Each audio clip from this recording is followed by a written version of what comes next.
Okay, and we are live. Welcome back to the channel, everyone. Hope everyone's had a very good Saturday. Let's get into it, and we're going to have a look today at some big topics. Mostly going to be the Tottenham Hotspur match tomorrow. It's going to be a big one. Obviously, look, we fell down to 9th place, I think, today.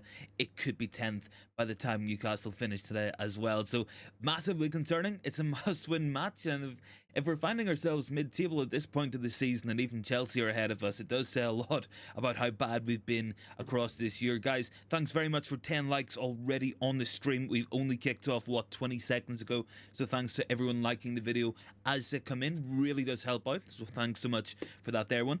Plenty of comments. We will get to them in just a moment's time, but I do want to bring some details that are starting to emerge, and it was about a story that came out last night that we did cover in quite some detail, and that is Alvaro Fernandez. Now, Alvaro Fernandez, as we know, is at Granada on loan, but he is also set to be leaving Manchester United. He's set to leave Granada, and he's set to come elsewhere, and it looks like he's going to Benfica.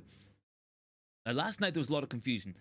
We did, for most points, we did think that it looked like a permanent deal, that he was going to go permanently for only around 10 million euros. It looks like it's going to be a loan. It should be an option to buy in that loan as well. So that kind of is the immediate transfer news, and I guess that's maybe where that figure for around 10 million is coming into play. So he could be going at the end of the season for that amount. It's not ideal. It's not really what we want. We want to see more for our academy players. You know, we look at the likes of Man City getting £17 million for James Trafford, who hadn't kicked a ball for them once.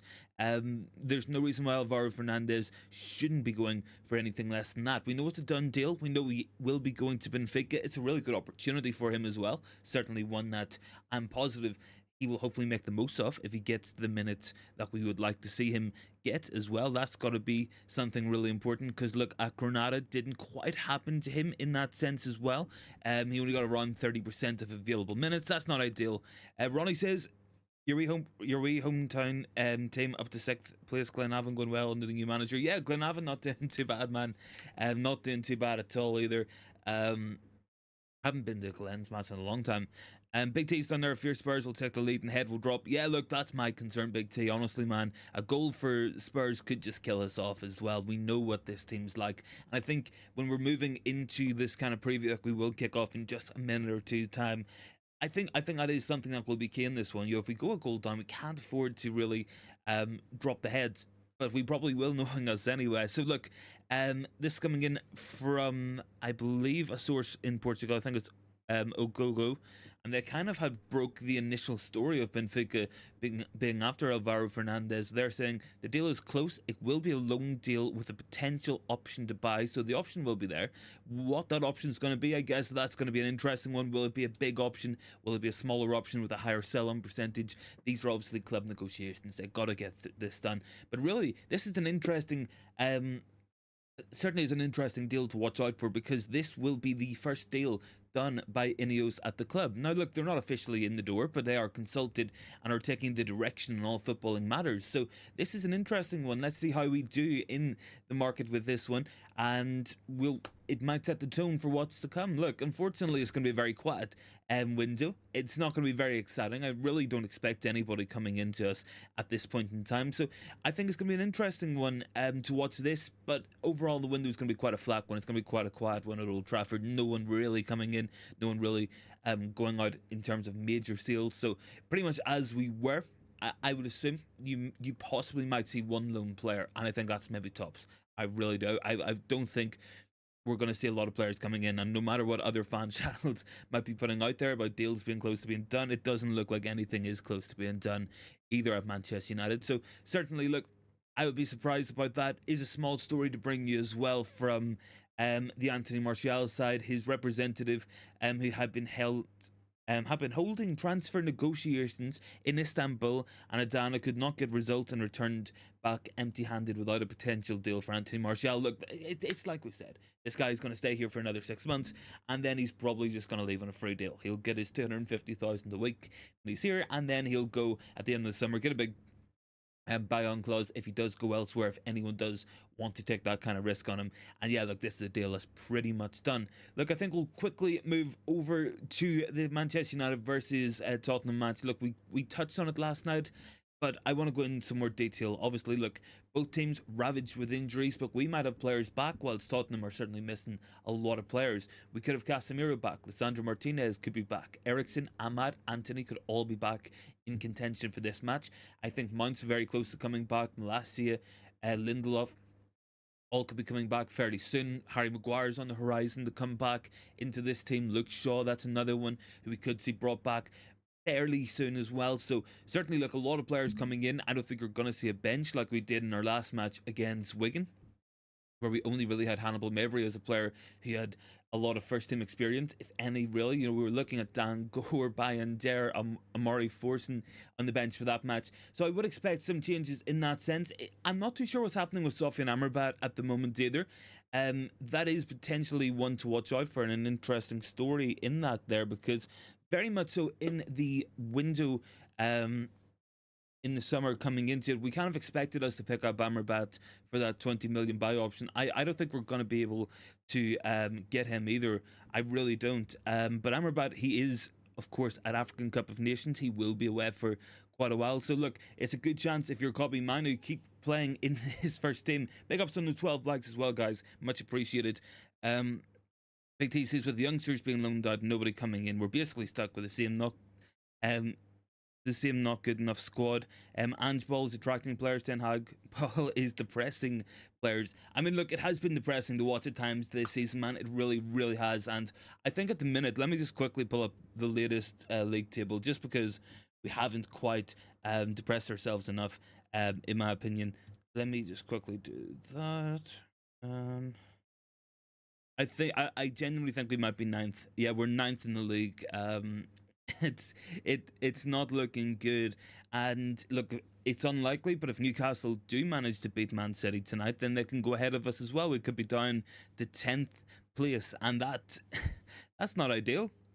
That's really not ideal, and it could get even worse. Like, it literally could. If we lose to Tottenham and Wolves win, we could be in 11th place by Tuesday. That's a shocking position to be in for Manchester United, and the steps back we've took this season genuinely is unbelievable at times as well. Really, really hard to wrap our head around anyway. But look, moving on to this match, it's going to be an interesting one, a real contrast of styles. Of course, Tottenham playing really nice football. United, we're not playing nice football. Spurs have scored a lot of goals this season. We have scored 20 less goals than Tottenham. We've conceded one less goal as well, but it's certainly going to be an interesting match, this one. And I think if we're looking at predicted teams, if we want to have a look at what I think we're going to go with tomorrow, I think it's going to be Onana in goal. We wouldn't have kicked up all this fuss and had Onana going late to the African Cup of Nations if he wasn't going to play in tomorrow's match, so he will be playing. It's probably going to be Wan-Bissaka. It's probably Varane and Evans. It's probably going to be Dalot. Midfield three, I don't think we're going to see any alterations in there from Wigan, so I think it'll be Manu, McTominay and Bruno. And the forward line, I think, is going to pick itself. I think it's going to be Rashford on the left. I think it's going to be Højlund in the middle because there's nobody else to play. And I think it's going to be Garnacho on the right. I really would not want to see Anthony come back into this match. We know Ten Hag's got this tendency just to put Anthony back in every time he's available, but I don't think we can really afford to see that either, and I don't think we want it. I mean, genuinely, who wants to see Anthony playing this match? Very little. I'm positive. That's what we got to be going with in this one. Look, we will have opportunities in this match. Tottenham, a lot of injuries, 10 players out injured or suspended, missing the likes of Yves Bissouma as well. Midfield key players, Pape Sarr's going to be gone, Heung-min Son's going to be gone. You know, this has to be a must-win match tomorrow. There's no ifs, no buts, no maybes. This is must-win, and there is no excuse not to beat this Tottenham team at Old Trafford. The amount of players they're missing, they're going to be playing an entire backline made up of fullbacks. We should be hitting them hard, and we should be trying to get physical with them. We should be trying to hit them in behind. We should try to exploit their lack of positional awareness as well. Leman is down there. Good to see you, Leman. Thanks for joining in. Big T says Onana had the game of his life after being 2 weeks late in joining his national team. If he is a stinker, his national boss should tell him not to travel. Yeah, I mean, look, it's kind of messed the Cameroon FA around as well. Look, the whole Onana situation with Cameroon's been a really bizarre one. He retired, he unretired.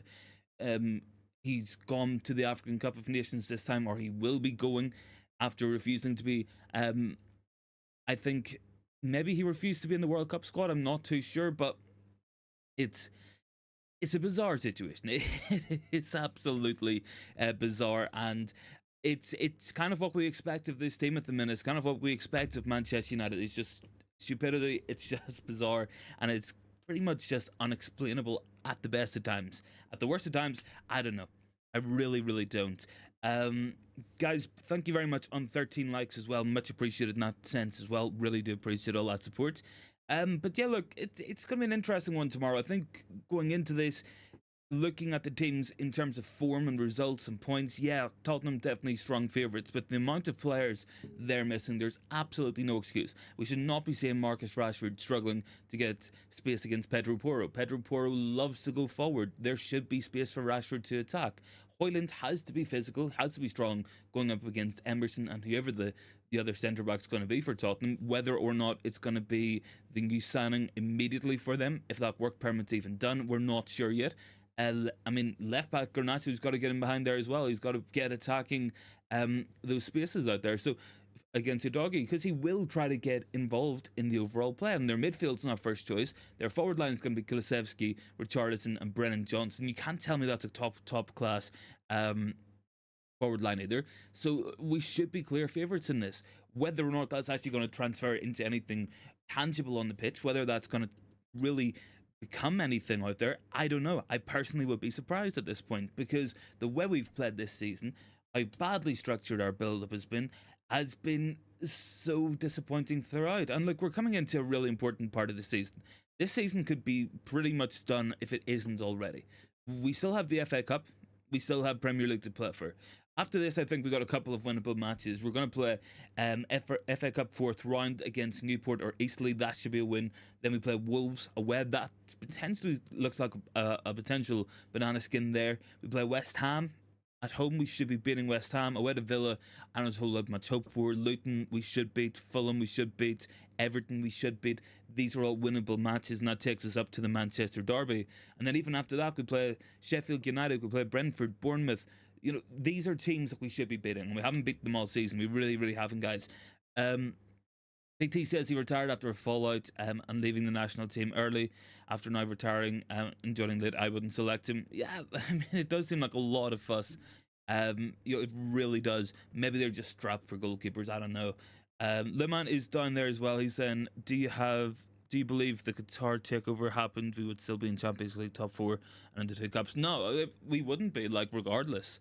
The Qatari takeover wouldn't have changed anything on the pitch, because even if you use the same time frame, so like if Qatar won and Qatar took over, then they still wouldn't be in charge of the footballing club anyway. So they wouldn't be in that sort of control in the first place. Bath Time's in the comments as well, guys. Thanks very much as well for 14 likes. I don't know what's going on with YouTube at the minute. Somehow we've got 14 likes from 15 views. I mean, that's a pretty good ratio.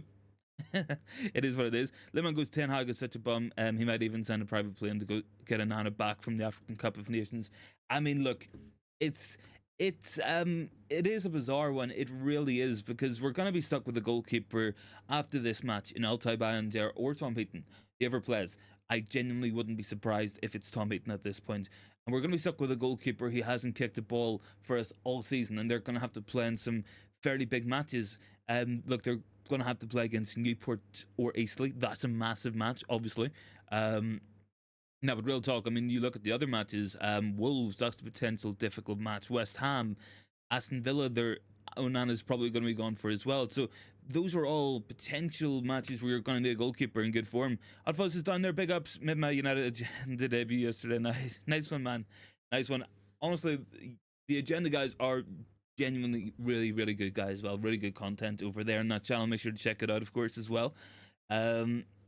But yeah, look, guys, I'm enjoying watching United at the minute. Sorry, I'm not enjoying watching United at the minute. I almost got myself completely mixed up my words there. I don't think it's been a good season. I don't think we're finding ourselves in a good position. But against Spurs, I think we've got to be favourites. And when you look at them missing 10 players, you look at them without Heung-min Son that attack, you look at them missing Yves Bissouma, Pape Sarr. Look, there's so many players missing for Tottenham. We have to go out there and beat that team. We really do. I don't think there's any excuses for it. They're genuinely missing a full starting 11, and most of those players would be in their first choice 11 if Big Ange could pick whoever he wanted. So that's for me, that's an absolute must-win match. There's no excuse for this, and chances are we're probably going to turn up half-assed and get beat. That's probably going to be my prediction for tomorrow's match. Look, guys, I'm asking you guys in the poll as well. Make sure to vote on it if it's going to be a win, a draw, a loss. I'm surprised there's not more people voting for losses already. So Fresh is down there. Good to see him. Results on the poll. Very honest results on the poll so far. Yeah, look, I'm kind of surprised that most people are going for the win. We're on 15 likes as well. What have I got on here? Fuzz. I've got Big T reading their game got cancelled today, protesting against the manager. I think the opposition fans joined them. So Fresh, of course. Big T agrees with bath time to many PowerPoint presentations. And Fuzz says the biggest downside for us is on Sunday is that we won our last match. We're due another defeat. Honestly, man, you might be right, and I hope beyond all hope that you're wrong. I hope we turn up and actually put a shift in. But nothing surprises me with this team anymore. And I feel like I'm taking the Big T kind of approach to things where I'm going into these matches expecting the absolute worst. So if anything remotely good does happen, it comes as a nice surprise. And then we're not too disappointed either. Either way, if we go in expecting the worst and the worst does end up happening. So, look, that could be my plan of approach for the match against Tottenham tomorrow. I think it's going to be an interesting one. Seriously, like if we go out there and we genuinely get beat off the pitch, then massive questions are going to be asked of Erik ten Hag. And I genuinely think as well, he could be getting to a point where if we go out and lose tomorrow, we find ourselves 10th or 11th in the league table by the time of our next Premier League match. I'm not too sure what kind of precedent that's going to set. I don't know where that's going to put him in the graces of Ineos, who will be taking over. Yes, Ineos are definitely going to look at the executive level. They're definitely going to be looking at recruitment and stuff. But I don't think they can ignore that sort of issue either. I really don't. Batham said, did you see the eye test where you left as a comment at the start? Big T, I was very impressed. Oh, that's a big day. Sorry, I'm like sitting reading you guys' comments as if they're for me as well. Honestly, look, this is going to be an interesting one tomorrow. It really, really is, and I think there's genuinely very little excuse for us not to turn up and put in a decent performance. A result like has to be the minimum, and I think we have to try win this one as well. And look, I've said this for a long time, guys, as well. When you consider, right, Erik ten Hag is now what, shall we say, 18, 20 months into his overall tenureship at Manchester United. If he cannot get this team with the players coming back in to play any kind of good football or get any kind of good results against a team like Tottenham, who are missing 10 first choice players at this moment in time, then I think, you know, he's going to be in an interesting position with Ineos. And look, I backed the manager. I don't think that sacking him and just bringing anybody in is going to necessarily change our fortunes around, because I do think that there is a very low level within this team anyway. But I think you're getting to the unexcusable, the level where you genuinely cannot excuse it anymore, and genuinely have to start looking at other options. Because conceivably, look, if we lose tomorrow and we end up going out in the FA Cup 5th round, you have to expect us to beat Eastleigh or Newport. But if we go out in the 5th round, then season's done within the first week of the first week of February. You genuinely will be out of everything and you're playing for nothing. I think at that point you start to see discourse around managers, and you start to see discourse around potential appointments coming in. These are all things that can happen, and it's one of those things. Big T says, my view on how we beat a defensive setup, I've slept since then. Liman goes, the match will clearly tell us who's a better manager, Ange or Ten Hag. Yeah, look, I think it'll tell us some things. I don't think it's going to teach us anything we don't already know. I wouldn't expect to learn anything new in tomorrow's match. Look, I hope we go out and absolutely smash Spurs. I really do.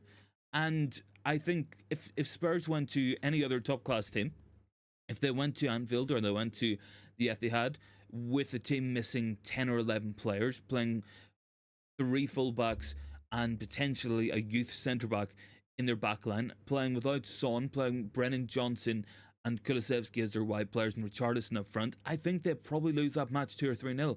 They probably do.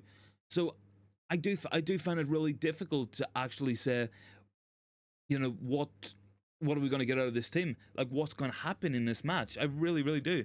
Bad Tango's Ten Hag will do exactly what we did second half against Villa. I think he has to.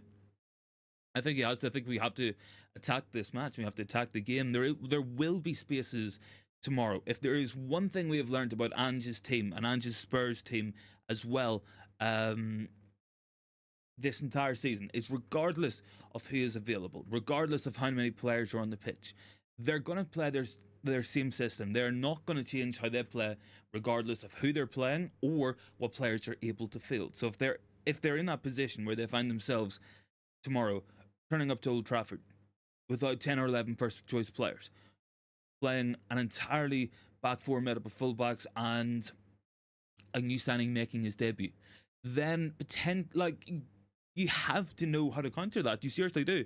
At that time goes Rashford and Bruno deeper, with Rashford playing the diagonals with the line. Look, that might be an answer. That could be.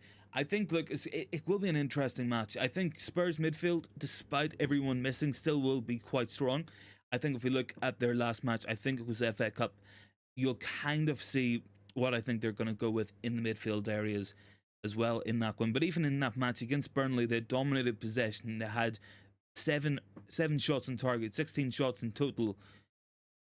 They still made a lot of chances in the midfield areas, and I would expect to see their midfield look like Bentancur, Skip, and Giovanni Lo Celso. They might make some changes in there. You could see some alterations, but I would be surprised. That is a team down to the bare bones. You might see Højbjerg in there. You might potentially see a couple of players coming back as well. But we gotta turn up and have a real good shift tomorrow. Look, Van der Ven was on the bench for them in that match. Does he come back in for this one? Did it go with a backline that hasn't played together? I'm not sure what Ange is going to do. But I know for certain he is going to play the same way that they did against Chelsea when they went 10 men down, the same way they have done all season. They're going to stick to their principles. They're going to stick to their guns. You should know what you're coming up against tomorrow. So I think you got to go for it. And I think you know that we have the pace in behind to hit them with Højlund and Rashford and Garnacho. We've got Bruno who can find them. I think the logical thing for Ten Hag to do is to either drop McTominay off the team or drop him further back. Let Bruno be further up. Give him that position to try pick out those passes in behind, because we will get that space. Porro will bomb on. Udogie will bomb on. They will play the high line. Vicario will try to sweep up. So you gotta attack that however you can. You really do. Let me see. Some comments are coming in here. Let me see what you guys are saying as well. Jeremy says the only thing I'm sure it will not end 0-0. Yeah, I would say that's probably a fair assessment there, Jeremy, as well. I don't think it's going to be 0-0. Hot Fuzz says Martinez to come off the bench and score a bicycle kick from the halfway line and 2-foot hands in the face as a celebration, and he will be well and truly back. That might be the single best thing that we would ever see on a football pitch, and I think we would have to cancel the game after that. Not even United, but the genuine game of football, because nothing's ever going to top that. At that time goes, why would you want Bruno further up against the higher line? I just think it makes more sense to get him closer into those positions, and the reason why I would say that as well is because if you put Scott McTominay up there, you're kind of opening yourself up to those counter-attacks, and that's a feature that we've seen a lot this season as well. Bath time, we have seen the openness in midfield really cost us at times, because when you play McTominay up there, Bruno is going to try to get up there anyway, for the most part, and that's just going to leave Manu exposed. I think if you tell McTominay to stick further back, then I think you're probably going to get more out of him in that sense. Bruno's positioning can be a little bit wayward at times, and that is a concern of his as well. Big T says, pace means nothing if we can't put the ball in the back of the net. Big game for Højlund. It's time to step up. It's time for everyone to step up across the board. I mean, Rashford has to turn up with a performance tomorrow. Højlund has to turn up with a performance tomorrow as well. Fuzz says these kind of scenes would make Cantona struck across the pitch. Yeah, they probably would, man, honestly. But I do think that if we... I think there's two ways you can approach it. And I think what Bath Time's kind of like... I think what you're trying to say as well is, if we think back, I think it might have been Everton. When Everton came to Old Trafford last year, Bruno played really deep and he got lots of balls over the top. He was really dangerous in that role.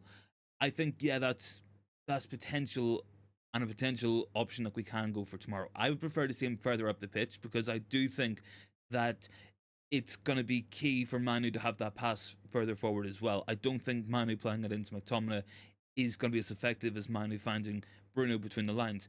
And if Martinez does come back, hypothetically if he does come back, you would rather have Bruno higher up so that Lisandro Martinez has another good passing option for those line-breaking passes he wants to play. Fuzz says the counter-attacks are because of a lack of rest defense, not because of McTominay positioning. I think it's both. I do think it's both whenever we look at the overall positioning of where McTominay finds himself on the pitch, because he is a midfielder in terms of his deployment, but he finds himself in those kind of central striking areas. He should be a box crashing midfielder. That is playing into his skill set, but the problem I do have with him as a box crashing midfielder is we don't get enough high quality cutbacks in the box. We don't get enough possession in and around the penalty box as well. So in those kind of areas, he's crashing the box into mostly an empty box. Sorry, mostly empty positions where he might not get the ball. So I think, yes, you absolutely can say the lack of rest defense is a big concern as well for Ten Hag's team, and it is something that is in his key principles, but he's just not overly employing it. But I do think positioning between Bruno and McTominay, I don't know if both can coexist within the same team. With Bruno's natural tendency to go forward, McTominay's tendency to go forward as well, you're kind of exposing yourself with a three, kind of like a 3-1 in midfield, when it should be a 3-2 in the build-up, and that's a big concern of mine as well. It's something I have noticed across the season. Most teams build up with a 3 and then a 2. We have been building up most of the season with a 3 and a 1. Now we are seeing Dallo kind of inverting into that number 6 position at times, and I do think that helps us. We've seen it at Anfield. He is a decent player at receiving the ball in the turn, moving forward with it that way, but I do think there is issues in that as well. Batan goes, McTominay is part of the counter press, not the rest defense.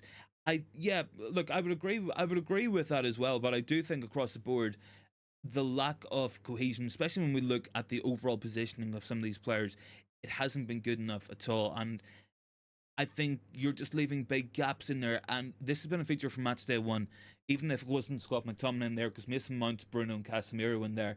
Wolves managed to absolutely overrun us in midfield time and time again with Mario Lemina, Matthias Nunes, etc.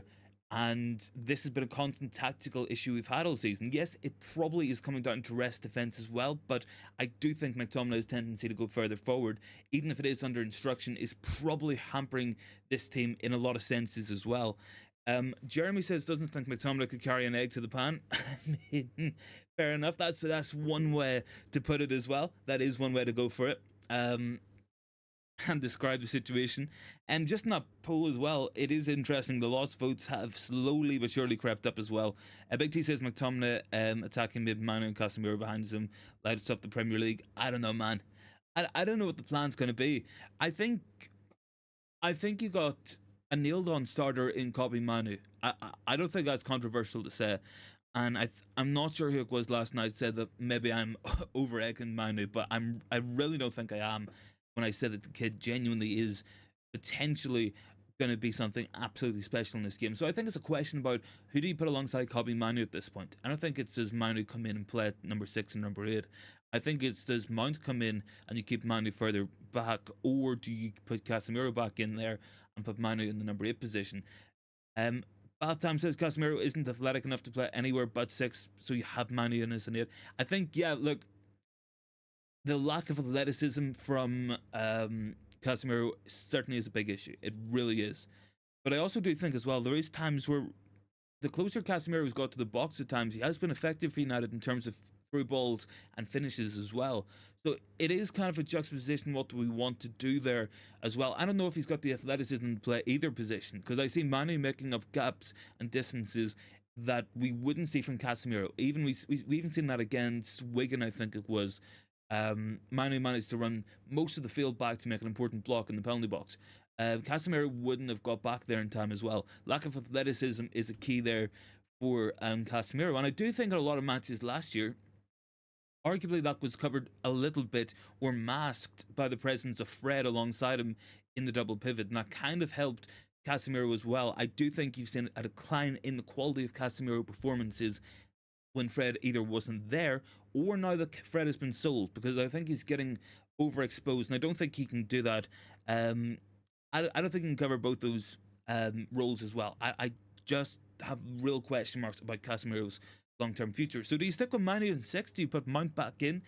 Then you got a midfield of Kobbie Manu, Bruno and Mount. There's not too much physicality in that midfield, not too much defensive presence outside of perhaps Kobbie Manu, who will be a dual winning player in there. And that's something that I would stress as well. The lack of duel winners in this team is a massive concern. If you actually look at it statistically, we really do struggle in those central areas to win tackles, win duels, win aerials. We tend to be second to everything in those areas, and it's so important that we really start to pick that up as well. Bath Time says Manu is almost perfect as 6, but his inability to compete for aerials is an issue. Yeah, look, that's why I think Kobe Manu's position is going to be a number 8. Long term, I think he's a number 8, because I think he's got all the attributes to be a number 6, but I think you're robbing him of some of the best features of his game as well, in terms of his ball carrying, the dribbling that he can do. He really, look, I think in Manu you got a player that looks and plays a lot. I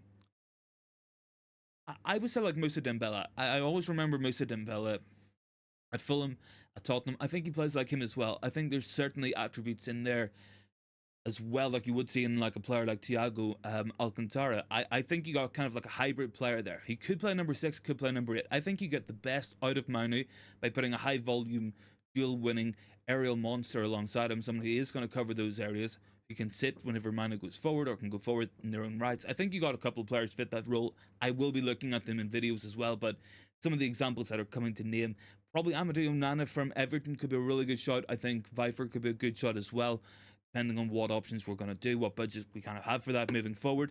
Shirt is down there. McTominay is the worst player United have ever had. I don't think he's the worst, but I think, yeah, if we sold him in the summer for a decent fee, I'm really not complaining. I'm really not.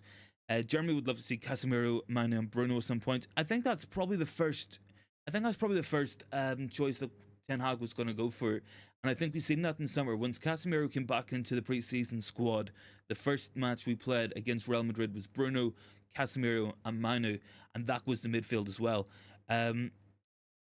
Big T says Bath Time does 2 6s and a 10 ever work and leave out number 8. I think you always need a kind of link between them, and ideally what you do want in this team is you want ball carriers, and Kobe Manu is an elite level ball carrier when given that responsibility, and I think that's something that we do miss, because then you're able to beat the press by carries as well as just passing, and that just gives you different options there as well.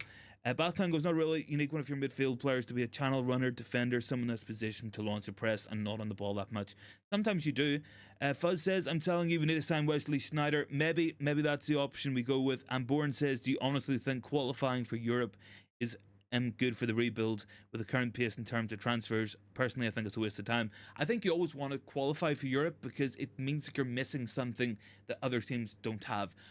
Do I think we're going to sign players of the Frankie de Jong quality this summer who will be like, no, I'm not coming, no Champions League? I would be surprised. I think we're going to go for smaller targets, lower key targets, with potential much bigger upside compared to the fees we play, the hype around them as well. So it will be interesting. I think when we look at the levels of players we are going to be bringing in, I think we're going to be going more domestic. We're seeing reports coming out from really good outlets looking at players within the English footballing system. It's not just going to be English players, so don't worry about that, but it is going to be players who are proven here as well.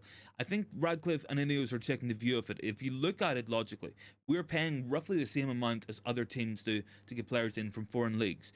And when they come here, there isn't as high of a success rate as players who are already acclimatized to this league and can deal with the physicality here. So it's one of those, it's like the form signing from the Dutch league or the German league. That can make a lot of sense if we're able to save money, but we're not. We're paying roughly the same amount anyway. We could have went and got Michael Elisa for the same price we got Anthony for. We could have went last summer and instead of signing Rasmus Højlund, you could have got Ivan Toney. These could have been options we went with potentially. I'm not clear to know what the transfer plan's going to be, but I do know what we are going to go with this as well. Big T says grip passes can rule out the need for ball carrying. I think you always need that. I think ball carrying is so important. If you look at the top teams, they've all got ball carrying in central areas. One of our best ball carriers from me is Luke Shaw. I think we play a lot better with Shaw in there, and that's why I'm a massive defender of Luke Shaw's overall ability and position in the squad. I think Manu, you get that from, but I think if you look at City, they've got elite level ball carriers. They always do. They've got Kovacic in there, he can do it. They've got Matthias Nunes, he can do it. You've got Foden in central areas. When he plays, he can carry with the ball. Probably Bernardo Silva you can add to that list as well. If you look at Liverpool, they're starting to add that back into their team. You're getting it in some teams as well across the Premier League. Ball carrying, I think, is really an underrated aspects of the game that you can bring into those central areas. It helps you beat the press because there isn't always going to be a pass on. If you can beat a man on the dribble in those central areas, then you're opening up the passing lanes much further forward. And it gives them less time to adapt. It does. Watch Kobe Manu drop a shoulder, turn a man, be able to play the ball forward. That's what we want. It looks simple, but it's so effective when done right as well. Bath Times says you want a ball carrier when you're even between defenders and attackers. Without one, the enemy's going to be far more aggressive in how high the line is. Yeah, absolutely. Absolutely. And they want to typically be in central areas. We don't get that really from Bruno. You might get more from Mount, but we really haven't seen enough of Mason Mount either in the United shirt. I think Manu's the obvious example within this squad, but even if you look at why we wanted to sign Frankie de Jong, it was a high volume passer in deeper areas, really good in that first and second phase, but his ball carrying attributes is so important if you're evading the press. And then if you evade the press with de Jong, whenever they do step up, all of a sudden then you have a position where you have Frankie de Jong making passes into the final third, and that's a really good option to have. And top teams across Europe have it. Camavinga does it in that Real Madrid team. You will get it from Barcelona, of course, with Frankie de Jong. I think other good examples, Nicolo Barella, very capable of doing that kind of jobs. Big T misses fantastic wing players. Those days have been long gone. I think the white players are going to be a really important signing as well in this summer. And I will look at it as well. Look, I'm recording a lot of videos after this as well. So, guys, let me know if there's anyone you do want me to have a look at. I think I'm recording 3 here, but I was watching a really good video from Tifo Football, really good analytics kind of channel, and they were kind of saying what we need in the right-hand side is 2 types of players. And this is just to answer your point on the white players. You either have a high-volume dribbler or you have a high-volume chance creator. You don't often get players who can do both. Some players who can do both and overlap in those areas are really, really interesting prospects and really interesting potential signings. And one that they kept coming back to was Nico Williams. And he's a player, obviously he's right-footed. He would maybe prefer to be on the left at times, but you would be looking at a player there who can hit the byline, look for crosses, look for cutbacks. He can come inside as well. What you do with him as well, I'm not too sure. There's a lot of potential options in there. Bakayoko could be another one. Matthias Sula, I don't know if we can get him from Juventus this summer. That's a really difficult task because he's absolutely turning it up for Frosinone. I think it is. I think that's how you pronounce it. Batan goes into the channels is the new wing play. On Sunday, look at how we'll work the space between the fullbacks and the centre backs. It's really cool when it works out. Not even Tifo could be that simplistic. Did I miss something there, did I? I don't know. I think we were just sort of talking about the wide players as well. But look, some of the videos were good that Tifo did do across the weekend. I watched the sensible transfer one. It was fairly interesting. Big T, look, I think the wing play is something we need to improve on, though. I think getting numbers from those positions is just absolutely key. And I think we need to get more goals in this team, however we can. And I will take a look at it as well. Big T says, if you're defensively solid, the opposition being aggressive can lead to errors from them and an opportunity to counter. It's a dangerous game, but exciting to watch when you're good at it. I'm sick of yawning. Yeah, look, I get that. I totally get that as well. There is nothing more exciting than a counter-attack. It's because it comes out of nowhere, it's less predictable, it's quick, it's rapid, it's strong, and it's just one of those things that do get you off your feet, off your seat if you're watching at home, and it's really exciting to watch. I get that, absolutely. But I think the best teams at the minute are multi-dimensional. I don't think they just have one way of playing. I think they've got several ways of playing. And they've got several different options. You can see Man City counter-attack through Haaland or Alvarez or through Jeremy Doku, or they can pass you to death. They can do either. They can do either. Liverpool can do the same, maybe to a lesser degree in terms of their in-possession work. You might not see as many balls in around that area. Bad time wants to bring back Ollie Ball as well. But I think the best teams are capable of multiple things. At the minute, you could argue this Manchester United team can't do anything good, let alone multiple things good. So that's a concern. That is a big concern for this team at the minute. It really, really is, guys. Look, let me have a quick check of some of the latest news coming through here. It was meant to be a news show. I feel like I've spent 20 minutes just going on about tactics as well. Let me quickly fire on here. What were we talking about here as well? Looks like we got a potential outgoing in the last minute. Let me quickly pull this one up for you guys. Sevilla have agreed a deal with Manchester United to sign Matteo Meja on a permanent transfer. So that's another potential young sale there as well. Big T, sorry, Bath Time goes Pep's too scared to do counters. He always gets the gremlin to recycle instead of transition. Yeah, I think he does in a lot of senses. I think they've got the capabilities to do it. They don't always do it, unfortunately. I think it might have been Data MB had a really interesting one as well here. Let me see if I can quickly pull this up because it was an interesting graph. So he managed to create a correlation graph between dribbles and backwards passes. And to no one's surprise, every Man City wide player was on that list, and every single one of them found themselves high percentage dribbling. If they don't have a clear opening towards the byline or for the cutback, they just play the ball backwards. And then all the other ones behind them were all we're all Arsenal players as well. So Mikel Arteta kind of following in that sense as well. I will see if I can maybe find it here and possibly pull it up because it's an interesting read there as well. That IMB is quite a good little page on Twitter that I have come across as well. Bathan goes, is that Hannibal Mejbri? No, that's Mateo Meja. I think he's Colombian.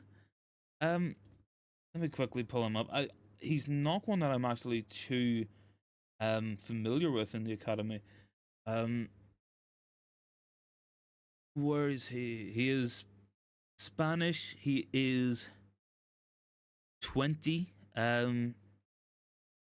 Former Colombian under 20. Yet to make a senior appearance for the national team. Been playing quite a lot in Premier League 2. So he's an under 21 international player really. Usually plays on the right hand side, can play in centre forward positions. Got 3 goals, 5 assists in 12 matches this season. It's interesting to see what the fee's going to be. Probably quite low as well. Big Bath Tango's bring all the mandem in the Pagoda. Let me see. Big T says Ollie beat Pep 3 times in the season. How many managers can claim that? I think he might be one of the only ones to have done that as well. Big T, I do. Fuzz says basically Mejbri without the fro. I mean, yeah, I mean there's like an aesthetic similarity between the two.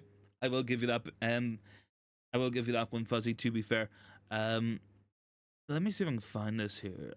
It's kind of interesting. I think that MB put something up. Basically, Garnacho's overperforming. He's been overperforming Sancho in pretty much every area compared to Sancho last season to Garnacho this season. I think that's an interesting one anyway. And an interesting comparison. Jeremy says Ollie enabled player power and won 0 trophies. It was fun to watch in the beginning.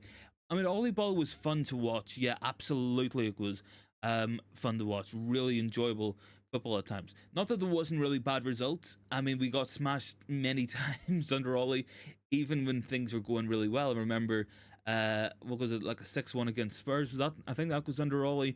Disappointing. Look, I mean, I think Ollie's tenure would have been different if David De Gea could save a penalty kick, because we probably would have won that Europa League. Or I think Rashford made one of the biggest, had an absolute messing that one as well. So we probably should have won that Europa League final against I think, what was it, Villarreal? And arguably we should have went on to win the Europa League the season before that as well. I know we got right to the semi-finals. Bath Tango's the NHS team during COVID was genuinely one of my favourite United teams ever. It was a fun team to watch. It really was. It had everything. You do kind of get the sense that we tore all that down just to bring Ronaldo back for one season as well. And like, the more I hear of that transfer, the more it just gets to me. It really does. I don't know if I can find this thing because that MB posts so much as well. I'll quickly scroll down here for another second or two, but it was an interesting comparison. Basically, every white player at both Arsenal and Man City have very, very high percentage dribblers who play a lot of backwards passes. So that kind of tells you what they're doing as well. There's no real risks being taken there at times. Hey guys, big ups to those 23 likes. I don't know how we're pulling 23 likes from 64 views. I don't know how we're only on 64 views as well. I think that's just the good old YouTube algorithm loving the channel as always. Bourne says, I think we should bring back the zebra kit. Maybe the form can improve. I mean, it wasn't my favorite kit to look at, but we did play well in it. We really did. Big T says Ollie wasn't backed correctly. He wanted Haaland. Yeah, he wanted Haaland. He wanted Bellingham. He wanted Moses Caicedo. He didn't get any of them. He got... I mean, I don't think a manager's had a worse transfer window than that season. We finished third, and I don't know if it has to be one of the worst backed transfer windows I've ever seen in my life. It was Donny van de Beek, Alex Telles, Edison Cavani, Amad Diallo, and Facundo Pellistri.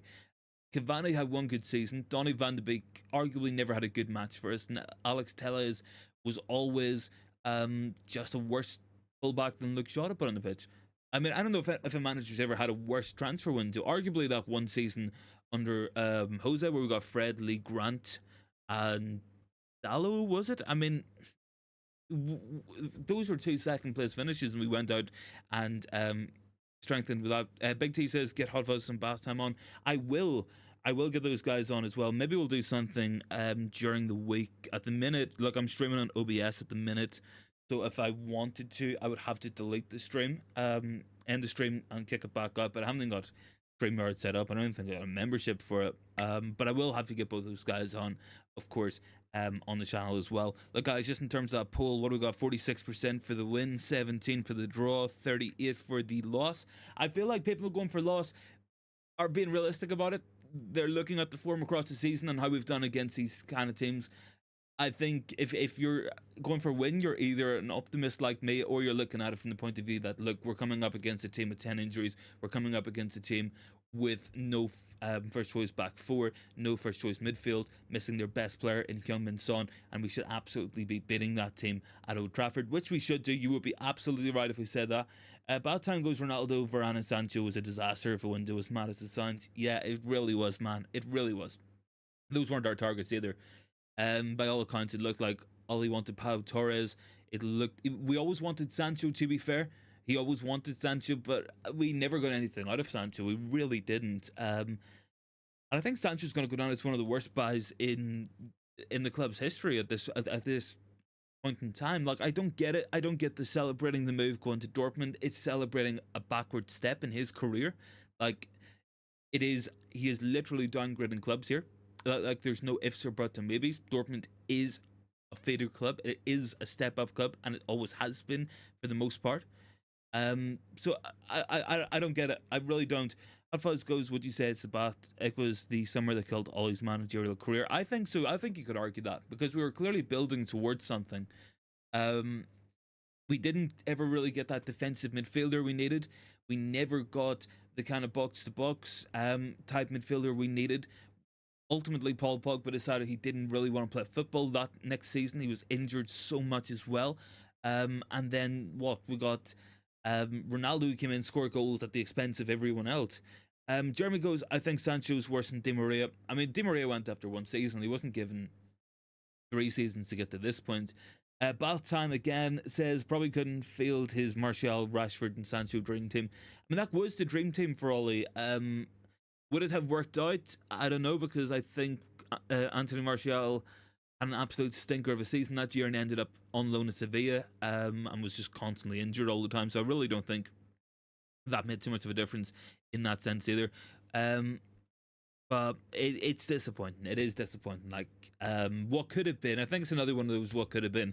And I mean, if Ollie got the first choice targets he wanted, man, we would have one hell of a team right now. Jude Bellingham, Haaland, Caicedo, I don't even know. Probably a lot more. I think like he wanted Nathan Ake at one point, and that definitely seemed to be something that we're looking at there as well. But these transfers never happened. They all went on to bigger and better things elsewhere, and we were just sort of left in the dust. And we find ourselves still not recovering to this very day. So exciting times. Very, very. I think Manchester United fans have enjoyed the last couple of seasons, and I think we've enjoyed the last 10 years, haven't we? I think we really, really have. Bath Time says Sean Longstaff. No, I'll never forget Sean Longstaff. I'll never forget it. Like, I wasn't against the signing initially, and then I saw £50 million being like quoted for the guy, and then I'm just like, man, nah, no chance, no chance. Josh King's another one. Yeah, look, there is Ollie revisionism. Look, there absolutely is. Some of the potential signings he could have got were brilliant. Some of them were very, very questionable. Josh King, Sean Longstaff as well. You've probably got to add a Gallo in there. There was Ismaila Sarr from Watford. Yes, you're correct there. Bath Time as well. Some of them were very questionable. Really, really were. But it's one of those things. It's just like this happens with racism. You never get the hits, you never get the misses. Um, so yeah, I mean, it is kind of the same with Ralph Rangnick as well. Whilst Rangnick did call out a lot of things wrong at United, I mean, it wasn't anything we didn't already know or anything we didn't already see. Could we have kept around him and listened to him? Probably, but we made our bed in that one. At least Richard Arnold's gone. That's all we can say at this moment in time. Big T says, if Ronaldo gone to City and had the service Haaland gets, it would have been a different story. Ronaldo falling was down to his teammates. Yes and no. I don't think it just wasn't. I just don't think it ever worked as a signing. It just never was going to work well as a potential transfer. And I think, like, you saw the team the season before, you had Bruno on something like 28 goals and like 20 assists across the season. You had Rashford on like 23. You had Greenwood on like 16, 17. Martial had 20 or something as well. And then all of a sudden, none of them put up over double figures that season, and Ronaldo gets 24 goals. Like, that just does go to show that the whole team became service towards Ronaldo in that sense. No doubt about it. Bad Time says he wanted McGinn as well, which would have been great. I mean, John McGinn's not a bad player.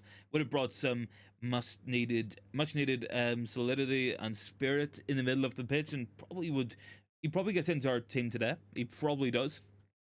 Jeremy says Ismail Saller as well. Bad thing was, imagine Ronaldo with De Bruyne and Silva instead of Jesse Lingard. I mean, it would have been something scary. It absolutely would have. It's just one of those big what ifs. We never know what would have happened. I don't think he was ever going to go to City. I don't know if that was ever on the card. I always just had that suspicion that was a Mendes trick to try get United to jump. And ultimately, Ed Woodward had wanted either Gareth Bale, Neymar,